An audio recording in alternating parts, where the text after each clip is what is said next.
अस्सलामुअलैकुम everyone, welcome back to the video. कैसे हैं आप लोग? अच्छे होंगे व्यूअर्स। इस वीडियो में हम बात करने जा रहे हैं one and only Shiba Inu coin के बारे में। वीडियो बहुत ज़्यादा इंपॉर्टेंट है, इसलिए वीडियो को आप लोगों ने लास्ट तक जरूर देखना है। नवंबर का मंथ शिबा इनू के लिए बहुत इंपॉर्टेंट हो सकता है और इसमें ये चांसेस भी हैं कि शिबा इनू अपनी प्राइस को 10 किल करके आगे की तरफ बढ़ाए। और जाहिर सी बात है, हर बंदा चाहता भी है कि शिबा इनू के अंदर वो बुलिश आए। और BTC का जो एक फैक्ट आप लोगों के सामने है वो यही है कि जब वो आगे बढ़ता है तो उसके साथ आल्ट कॉइन्स भी आगे बढ़ते हैं, यानी कि मार्केट के वो प्रोजेक्ट और बाइनेंस के अंदर जो खासकर प्रोजेक्ट मौजूद हैं वो एक अच्छी वैल्यू के साथ आगे बढ़ने की कोशिश करते हैं। लाइक 2%, 3%, 5%, 10% या जितना भी वो चाहें वो आगे बढ़ते हैं। शिबा इनू कल के दिन जो है वो काफ़ी डाउन आ रहा था, काफ़ी नीचे जा रहा था। 740-50 तक जो है वो वैल्यू लोग देख रहे थे और कह रहे थे कि भाई और इसकी प्राइस नीचे जा सकती है। लेकिन फाइनली जो है वो उसने एक बड़ा बुलिश लिया और उसकी प्राइस जो है वो 800 को क्रॉस कर गई। और कल ही मैंने एक वीडियो बनाई थी, उसमें मैंने बोला था आप लोगों को कि यहाँ पे रेजिस्टेंस के बड़े करीब है और उसको ब्रेक करना बहुत इंपॉर्टेंट है। और वो थी 825 पे, और यहाँ पे 832 के ऊपर जो है मार्केट गई, उसको ब्रेक किया, आगे बढ़ा। लेकिन कैंडल की क्लोजिंग जो है वो नीचे, और आज की कैंडल भी ग्रीन नजर आ रही है, यानी कि ऊपर नजर आ रही है। और इससे ये चीज़ नजर आ रही है कि अगर मार्केट ऐसे ही आगे बढ़ती गई तो बहुत जल्द हम लोग 900 पे होंगे, 900 के बाद हम लोग 1000 पे होंगे, यानी कि 10 बहुत जल्द आप लोगों को किल होता हुआ नजर आएगा। और यहाँ पे जो BTC है उसकी मूवमेंट बहुत इंपॉर्टेंट है। और कुछ ऐसे अपडेट्स जो शिबा इनू अभी तक नहीं कर पा रहा है, उसके ऊपर काम कर रहा है, वर्किंग कर रहा है, वो भी बहुत इंपॉर्टेंट है। अगर वो आ जाती है तो वो शिबा इनू की प्राइस को अचानक से बड़ा बुलिश दे सकती है, बड़ा बुलिश दे सकते हैं। यानी कि मेन नेट सप्लाई को कम करना, फास्ट ट्रांजैक्शन, लो फीस, ये 4 ऐसी चीज़ें हैं जिसके ऊपर वर्किंग बहुत इंपॉर्टेंट है। और बहुत जल्दी इन लोगों को इसके ऊपर काम कंप्लीट करना पड़ेगा और कम्युनिटी को ये खुश जो है वो खबरी जो है वो सुनानी पड़ेगी ताकि वो और ज़्यादा खुश हो जाए। ठीक है, वेल्स यहाँ पे एक्टिव है मेरे भाइयों। वेल्स कोई मौका नहीं छोड़ते, यहाँ पे मार्केट को डंप करने की भी कोशिश करते हैं, शिबा इनू की प्राइस को नीचे गिराने की भी कोशिश करते हैं, फिर बेस के अंदर दोबारा परचेजिंग भी करते हैं। जब भी बुलिश होता है तो वो अपनी वैल्यू को निकालते भी हैं। तो शिबा इनू एक ऐसा प्रोजेक्ट है जिसके अंदर वेल्स बहुत ज़्यादा एक्टिव है और यहाँ पे प्रॉफिट भी बनाने की कोशिश करते हैं।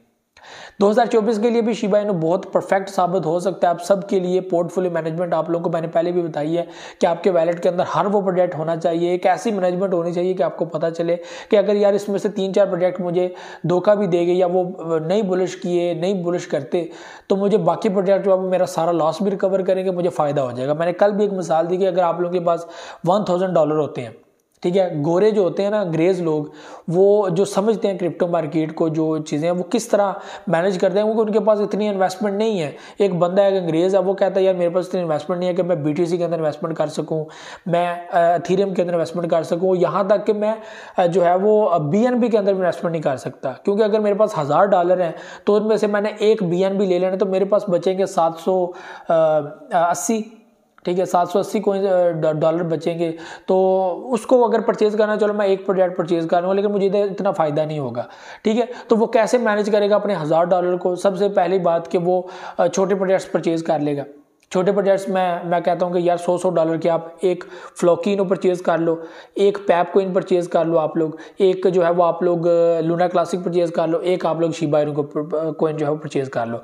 आप $400 के मीम प्रोजेक्ट जो है परचेज कर लेते हो, ठीक है। उसके बाद आप लोगों ने जो 5वें नंबर पे आप लोगों ने उससे थोड़ा महंगा प्रोजेक्ट भी परचेज कर लेना, लाइक SLP मैं बात करता हूँ, ठीक है। आपके पास बच के $500, ठीक है, आपने $500 की जो है वो इन मीम्स के अंदर इन्वेस्टमेंट कर लिया। आप अपनी इन्वेस्टमेंट कम भी कर सकते हैं, जरूरी नहीं मैं 100 कह रहा हूँ तो आप 100 डालेंगे। मैं गोरे की आपको बता रहा हूँ इसकी साइकी क्या होती है, क्योंकि उनको पता है ये प्रोजेक्ट्स ऐसे हैं, इनमें से 2 प्रोजेक्ट्स भी बूम कर गए ना तो मेरे ऊपर वाले जो लगे हुए हैं ना महंगे प्रोजेक्ट्स मैंने खरीदे हुए हैं, उनका सारे का नुकसान ये पूरा कर देगा। और ये इन्होंने साबित किया है, एक हफ्ते में 100% प्लस प्रॉफिट देकर इन्होंने साबित किया कि भाई हम लोग कर सकते हैं।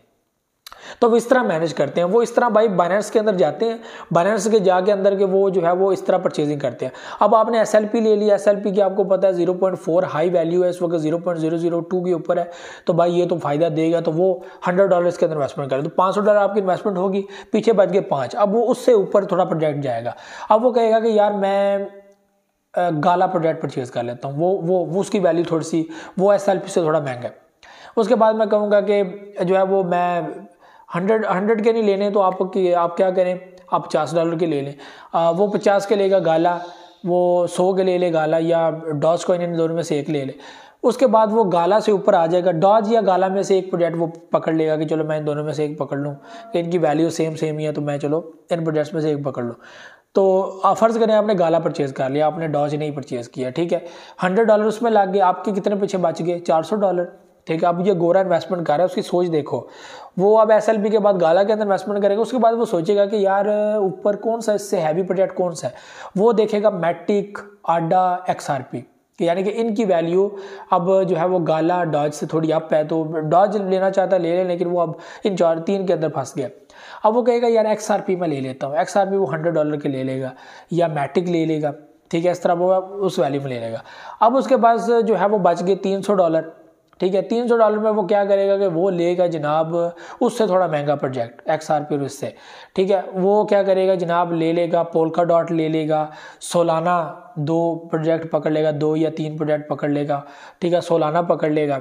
उसके अलावा जो भी प्रोजेक्ट्स हैं लाइक AVX, ठीक है, या वो फिर और ज़्यादा इन्वेस्टमेंट करना चाहता है तो पोल्का डॉट जो है वो पकड़ सकता है, उसकी वैल्यू भी आप लोग देख सकते कितनी है। तो वो इस तरह मैनेज करता है कि उसके बाद जनाब आप देखें सोलाना भी आ गया, उसके बाद जनाब XRP उसने ले लिया, आडा मैटिक में से जो है उसने फर्ज करे XRP पिक कर लिया, पोल्का डॉट भी उसने ले लिया, ठीक है, उसने जनाब फिर ले लिया गाला प्रोजेक्ट ले लिया, डॉज भी ले लिया उसने, ठीक है, उसके बाद उसने SLP पकड़ लिया, उसके बाद बाकी प्रोजेक्ट उसने मीम प्रोजेक्ट पकड़ लिया। इस तरह उसने $1000 अपनी इन्वेस्टमेंट कर दिए, ठीक है। उसने अच्छे में से भी अच्छा सेलेक्ट कर लिया, उसने बड़े प्रोजेक्ट्स में उसने सोलाना ले लिया, उसको पता है सोलाना की हाई वैल्यू $290 है, तो एक टाइम में जब वो 290 पे आएगा मुझे फ़ायदा होगा, ठीक है। उसको पता है XRP एक अच्छा प्रॉफिट देने वाला प्रोजेक्ट है, उसने XRP के हैवी कोइंस पकड़ लिए। इस वक्त में आप गाला परचेज करेंगे, गाला आपको इतने ज़्यादा कोइंस मिल जाते हैं, वो भी आपकी प्रॉफिट अच्छी खासी बना देगा। तो इस तरह वो जो है वो इन्वेस्टमेंट करता है, ठीक है।